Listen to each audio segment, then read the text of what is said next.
Assalamualaikum warahmatullahi wabarakatuh. Halo semuanya, halo teman-teman.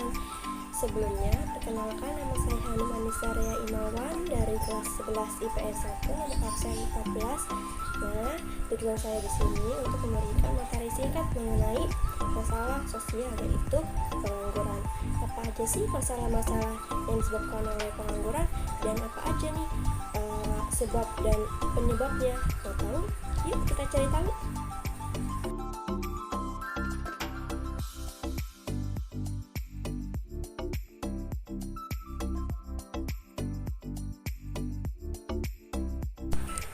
Baiklah, kita masuk ke materi yang pertama, yaitu definisi atau pengertian dari pengangguran. Apa sih itu definisi dari pengangguran? Dan ada nih beberapa dari menurut para ahli, dari Sukirno dan dari Nanga. Ayo, apa dari pengertiannya? Kita masuk ke slide berikutnya.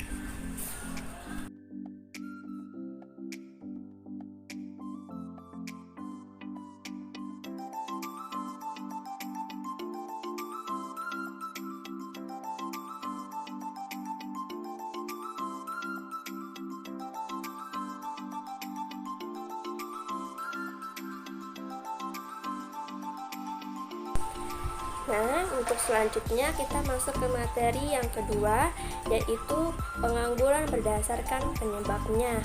Apa aja sih pengangguran berdasarkan penyebabnya? Ada beberapa poin. Yang pertama yaitu pengangguran struktural, yang kedua ada pengangguran konjunktur, yang ketiga ada pengangguran friksional, yang keempat ada pengangguran musiman, dan yang kelima ada pengangguran teknologi, serta yang terakhir adanya pengangguran voluntary. Apa masing-masing pengertian dan apa maksud dari penyebab-penyebab tersebut? Kita masuk ke slide berikutnya.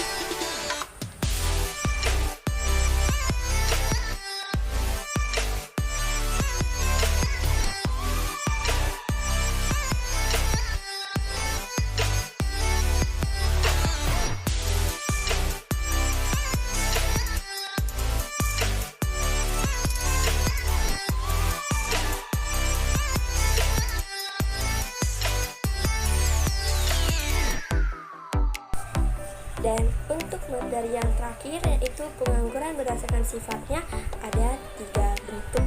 Yang pertama, pengangguran terbuka, yang kedua, setengah menganggur, yang ketiga, pengangguran tertutup.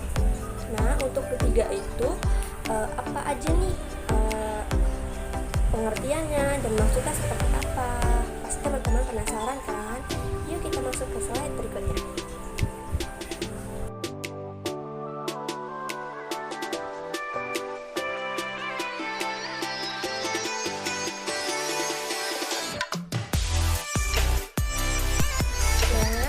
Bagaimana tadi penjelasan video singkat mengenai masalah pengangguran? Semoga teman-teman paham apa yang saya ucapkan, dan mohon maaf bila terjadi kesalahan atau maaf masih ada kekurangan. Kurang lebihnya mohon maafkan. Semoga ilmu yang saya berikan bermanfaat untuk kalian semua. Assalamualaikum warahmatullahi wabarakatuh. Sampai bertemu di video selanjutnya. Bye bye.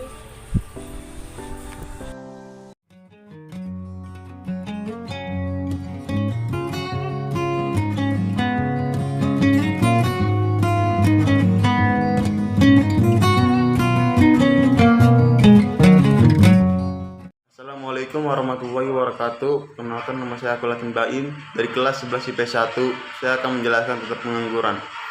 Pengangguran adalah sebuah golongan angkatan kerja yang belum melakukan sesuatu kegiatan yang menghasilkan uang. Pengangguran tidak terbatas pada orang yang belum bekerja, orang yang sedang mencari pekerjaan, dan orang yang bekerja namun pekerjaannya tidak produktif pun dapat dikategorikan sebagai pengangguran. Jenis-jenis pengangguran ada 4, yaitu yang pertama, pengangguran siklikal, yaitu pengangguran ini terjadi karena maju mundurnya ekonomi suatu negara. Yang kedua, pengangguran struktural, yaitu pengangguran struktural adalah jenis pengangguran yang disebabkan perubahan struktur perekonomian. Yang ketiga, pengangguran friksional. Yang keempat, pengangguran teknologi. yang menyebabkan terjadinya pengangguran yaitu ada 7. Yang pertama, jumlah tenaga kerja dan jumlah lapangan pekerjaan tidak seimbang atau kurang, dan kemajuan teknologi. Selanjutnya yaitu keterampilan dan pengalaman pemohon tidak sesuai kriteria pekerja. Selanjutnya kurangnya pendidikan, dan selanjutnya kemiskinan. Yang keenam PHK, yang ketujuh tempat tinggal jauh dari tempat pekerjaan. Dan terakhir adalah persaingan pasar global. Dampak bagi perekonomian negara, penurunan pendapatan rata-rata penduduk per kapita, menurunnya penerimaan pemerintah dari sektor pajak, meningkatnya biaya sosial yang harus dikeluarkan pemerintah, menambah utang negara. Dampak bagi masyarakat, menghilangkan keterampilan seseorang karena kemampuannya tidak digunakan, menimbulkan ketidakstabilan politik dan sosial. Pengangguran adalah beban psikis dan psikologis bagi si pengangguran ataupun keluarga, dapat memicu terjadinya aksi kriminalisasi atau kejahatan. Cara mengatasi pengangguran yaitu membuka lapangan pekerjaan sebanyak-banyaknya. Sekian dari saya. Wassalamualaikum warahmatullahi wabarakatuh. Assalamualaikum warahmatullahi wabarakatuh. Sebelumnya saya di sini akan menjelaskan tentang pengertian peran pemerintah. Peran pemerintah adalah upaya yang dilakukan secara sadar oleh suatu bangsa, negara, dan pemerintah dalam rangka pencapaian tujuan nasional melalui pertumbuhan dan perubahan secara terencana menuju masyarakat modern, dan meningkatkan nilai sumber daya yang ada dan menciptakan sumber daya baru sebagai peran subkultur ekonomi dan SKE. Ada 3 peran pemerintah dalam perekonomian adalah sebagai pengatur atau regulator, sebagai konsumen, dan sebagai produsen. 1.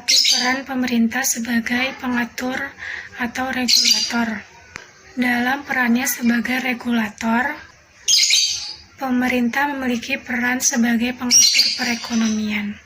Yang kedua, pemerintah sebagai konsumen. Untuk menjalankan perannya sebagai regulator, pemerintah otomatis membutuhkan sarana dan prasarana penunjang yang dibeli dari rumah tangga, perusahaan, atau produsen. Yang ketiga, pemerintah sebagai produsen. Dalam perannya sebagai produsen, pemerintah memiliki peran untuk menghasilkan serta memproduksi barang dan jasa. Hal ini ditunjukkan untuk meningkatkan kesejahteraan masyarakat serta menciptakan pembangunan nasional. Sekian pengertian saya tentang penjelasan peran pemerintah. Saya Wani Kusnul Isra, kelas 11, IPS 1, absen nomor 16. Meminta maaf jika ada salah-salah kata. Saya akhiri dengan Assalamualaikum warahmatullahi wabarakatuh. Assalamualaikum warahmatullahi wabarakatuh. Perkenalkan, nama saya Indra Saputra dari kelas 11 IPS 1, nomor absen 17. Di video kali ini saya akan menjelaskan materi di bab 2 ekonomi bagian D, yaitu peran pemerintah. Di bagian D ini adalah peran pemerintah. Sebelumnya kita bahas dulu peran pemerintah dan mekanisme pasar yang merupakan hal yang bersifat komplementer, artinya saling terikat dengan pelaku ekonomi lainnya. Peran pemerintah sebagai salah satu pelaku ekonomi rumah tangga atau yang disebut rumah tangga pemerintah memiliki fungsi penting dalam perekonomian, yaitu berfungsi sebagai stabilisasi, alokasi, dan distribusi. Fungsi stabilisasinya itu adalah menciptakan stabilisasi ekonomi, sosial, politik, hukum, pertahanan, dan keamanan. Fungsi alokasinya yaitu pemerintah sebagai media penyedia barang dan jasa. Fungsi distribusinya yaitu pemerintah dalam pemerataan pendapatan masyarakat.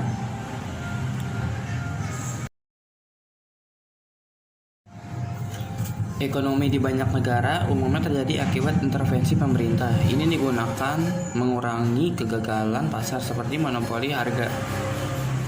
Peraturan pasar yang dibuat pemerintah, tanpa adanya ini pasar tidak akan berjalan dengan benar. Dalam peraturan ini membuat efisiensi pemerataan dan stabilisasi ekonomi terjaga. Barang dan jasa publik adalah barang dan jasa yang digunakan bersama-sama. Barang dan jasa private adalah suatu barang yang diproduksi yang dapat dipisahkan dari penggunaan orang lain.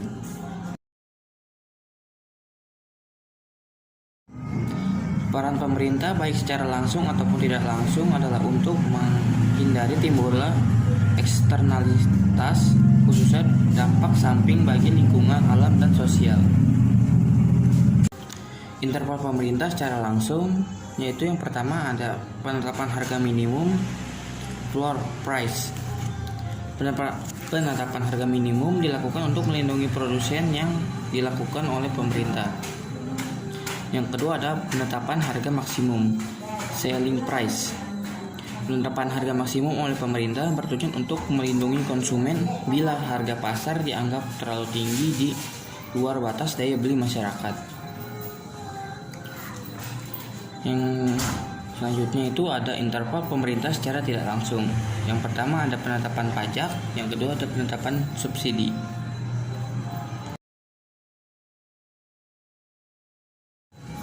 Masalah-masalah yang dihadapi pemerintah di bidang ekonomi antara lain kemiskinan, keterbelakangan, pengangguran, kekurangan modal, dan pemerataan pendapatan.